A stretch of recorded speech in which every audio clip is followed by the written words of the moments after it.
Welcome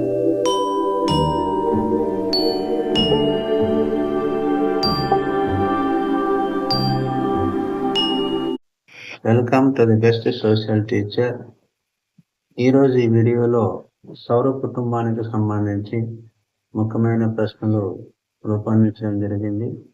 ఈ ప్రశ్నలు వివిధ కాంపిటేటివ్ పరీక్షలకు ఎంతో ఉపయోగకరంగా ఉంటాయి.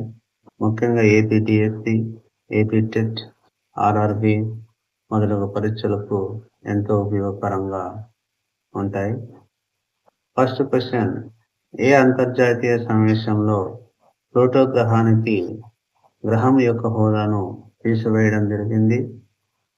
ద కరెక్ట్ ఆన్సర్ ఈజ్ చెక్ రిపబ్లిక్ రాజధాని అనేటువంటి ప్రేగ్ నగరంలో జరిగిన సమావేశంలో ప్లూటో గ్రహానికి గ్రహం యొక్క హోదాను గుర్తింపు రద్దు చేయడం జరిగింది. నెక్స్ట్ క్వశ్చన్, నక్షత్రాలు స్వయం ప్రకాశకాలు కావడానికి ప్రధాన కారణం? ద కరెక్ట్ ఆప్షన్ ఈజ్ కేంద్రక సంలీనం. నెక్స్ట్ క్వశ్చన్, నక్షత్రాల్లో ఏ వాయువు అధికంగా ఉంటుంది? The correct option is A hydrogen. 75% of hydrogen వాయువే కలిగి ఉంటుంది. నెక్స్ట్ సెకండ్ పార్ట్ హీలియం వాయువు ఉంటుంది. నెక్స్ట్ క్వశ్చన్, ఒక అస్ట్రానమికల్ యూనిట్ ఎంత దూరానికి సమానం? ద కరెక్ట్ ఆప్షన్ ఈజ్ భూమికి సూర్యునికి మధ్య గల సగటు దూరం ఒక అస్ట్రానమికల్ యూనిట్ అంటారు. ఇవి ఖగోళ వస్తువుల మధ్య దూరాన్ని కొలవడానికి అస్ట్రానమికల్ యూనిట్ ని ఉపయోగించడం జరుగుతుంది. నెక్స్ట్ క్వశ్చన్, భూకేంద్రక సిద్ధాంతాన్ని ప్రతిపాదించిన గ్రీకు శాస్త్రవేత్త ఎవరు? The correct option is Ptolemy. You have first visited my channel. Please subscribe, like and share. Next question, సూర్యకేంద్రక సిద్ధాంతాన్ని ప్రతిపాదించిన శాస్త్రవేత్త ఎవరు? The correct option is D Copernicus. మిగతా గ్రహాలన్నీ కూడా సూర్యుని కేంద్రంగా చేసుకొని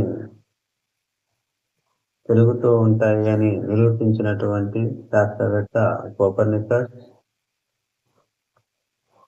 నెక్స్ట్ క్వశ్చన్, బిగ్ బ్యాంగ్ సిద్ధాంతాన్ని ప్రతిపాదించిన శాస్త్రవేత్త ఎవరు? The correct option is Georges Lemaitre. విశ్వం ఎలా ఆవిర్భవించింది అన్నదానికి బిగ్ బ్యాంగ్ సిద్ధాంతం మొట్టమొదటిగా రూపొందించడం జరిగింది జార్జెస్ లెమైట్రీ గారు. నెక్స్ట్ క్వశ్చన్, కాస్మిక్ సంవత్సరం అనగానేమి? సూర్యుడు పాలపుంత కేంద్రకం చుట్టూ ఒక పరిభ్రమణం చేయుటకు పట్టే కాలం. సూర్యుడి పరిభ్రమణం 250 మిలియన్ సంవత్సరాలు. 250 మిలియన్ సంవత్సరాల కాలాన్ని కాస్మిక్ సంవత్సరం అంటారు. ఈ 3 options the right answer. The correct option is D. సూర్యుని కాంతి భూమిని చేరుటకు పట్టే సమయం.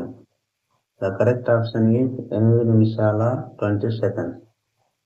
సూర్యుని ఉపరితలం పొరను ఏమని పిలుస్తారు? సూర్యుని యొక్క పొరలు మూడు రకాల పొరలు ఉంటాయి. అందులో సూర్యుని ఉపరితలం పైభాగాన ఉన్నటువంటి పొరను కాంతి మండలం లేక ఫోటోస్పియర్ అని పిలుస్తారు. So the correct option is A కాంతి మండలం.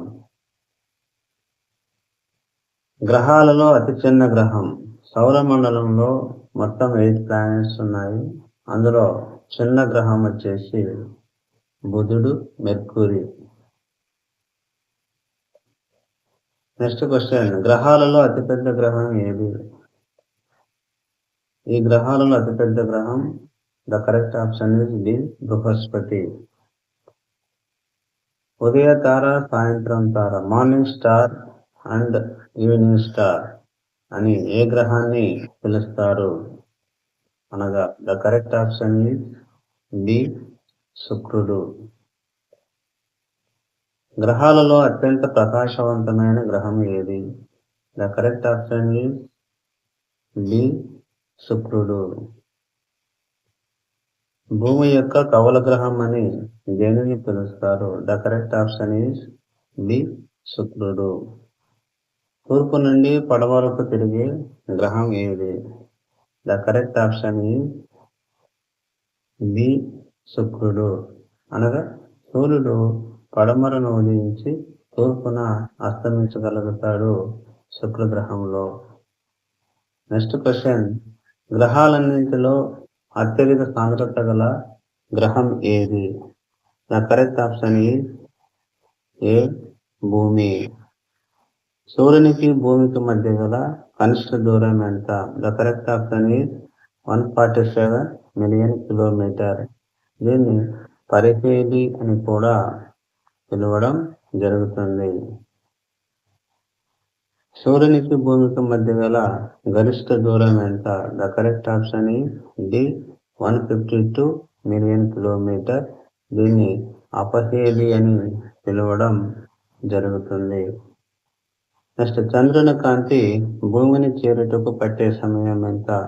The correct option is 1.3 seconds. Apollo 2 వాహక నౌక చంద్రునిపై దిగిన ప్రాంతానికి ఏమని పేరు పెట్టారు? ద కరెక్ట్ ఆప్షన్ ఈజ్ ఏ ప్రశాంత సముద్రం. ఎరుపు గ్రహం అని ఏ గ్రహాన్ని పిలుస్తారు? ఎరుపు గ్రహము లేక అరుణ గ్రహము అని కూడా ఏ గ్రహాన్ని పిలుస్తారు అంటే the correct option is A అంగారకుడు. నెక్స్ట్ క్వశ్చన్, సౌర కుటుంబంలోకెల్లా అతిపెద్ద ఉపగ్రహం అయినటువంటి గనిమెడ ఏ గ్రహానికి ఉపగ్రహము? ద కరెక్ట్ ఆప్షన్ ఈజ్ బృహస్పతి. అస్టరాయిడ్స్ ఏ గ్రహాల మధ్య పరిభ్రమిస్తూ ఉంటాయి? ద కరెక్ట్ ఆప్షన్ ఈజ్ అంగారకుడు, బృహస్పతి గ్రహాల మధ్య ఈ అస్టరాయిడ్స్ పరిభ్రమిస్తూ ఉంటాయి. అండ్ లాస్ట్ క్వశ్చన్, హేలీ తోపుచుక్క ఏ సంవత్సరంలో భూమికి దగ్గరగా రావడం జరిగింది? The correct option is option A 1986. Thank you for watching. Please subscribe.